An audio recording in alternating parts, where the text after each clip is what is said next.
대법원이 내란 전담 재판부 설치에 관한 기준을 마련하기로 했습니다. 11.3 비상계엄 관련 재판 등 국가적 중요 사건을 신속하게 심리할 필요가 있다는 의견을 모은 건데요. 자세한 내용 취재기자 연결합니다. 김혜린 기자. 네, 대법원이 국가적 중요 사건에 대한 전담 재판부 설치 예규를 제정한다고 밝혔습니다. 오늘 열린 대법관 행정회의에서 나온 결정입니다. 대법원은 국가적 중요 사건의 진행에 대한 국민과 국회의 우려를 해소하기 위한 취지라고 설명했습니다. 앞서 열린 전국 법원장 회의와 전국 법관 대표 회의에서는 국회가 추진 중인 내란 전담 재판부 법안에 대한 우려가 나오기도 했는데요. 법원 행정처가 검토하던 신속 재판 방안과 12.3 비상계엄 관련 사건의 2심을 맡게 될 서울고등법원의 요청을 더해 사법부가 자체적으로 대안을 마련한 것으로 풀이됩니다. 이번 예규안에는 국가적 중요성을 감안해 형법상 내란과 외환죄 등의 사건을 집중 심리하는 전담재판부를 설치하는 내용이 담겼습니다. 또 재판의 공정성을 담보하기 위해 배당은 무작위로 이뤄지고 사건을 배당받은 재판부를 전담재판부로 지정하기로 했는데요.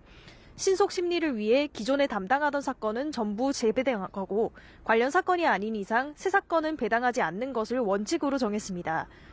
또 행정 예고 기간을 거쳐 중요 사건 항소심이 본격 시작되기 전 시행할 예정이라고 설명했는데요. 이에 따라 내년 초 1심 마무리를 앞둔 내란 사건들이 2심 재판에 돌입하기 전에 전담재판부 설치가 추진될 전망입니다. 네, 한편 비상계엄 가담 의혹을 받고 있는 조지호 경찰청장의 파면 여부가 잠시 후에 결정됩니다.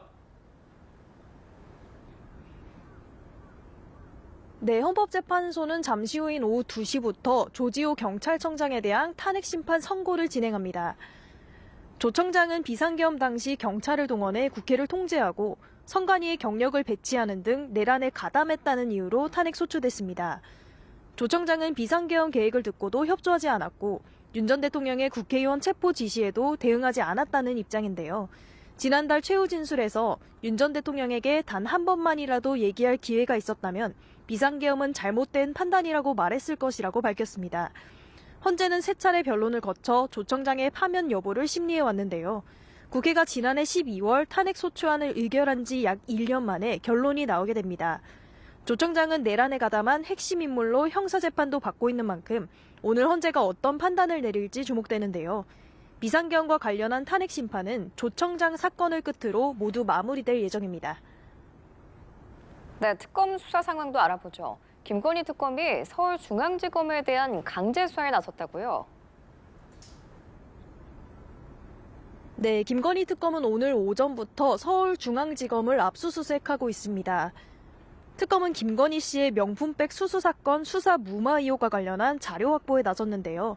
내란 특검으로부터 사건을 넘겨받아 수사를 이어가는 것으로 보입니다. 특검은 김건희 씨와 박성재 전 법무부 장관이 연락을 주고받은 뒤 서울중앙지검 수사 지휘 라인이 전면 교체됐다고 의심하고 김 씨가 압력을 가한 건 아닌지 들여다보고 있습니다. 지금까지 서울중앙지법에서 전해드렸습니다.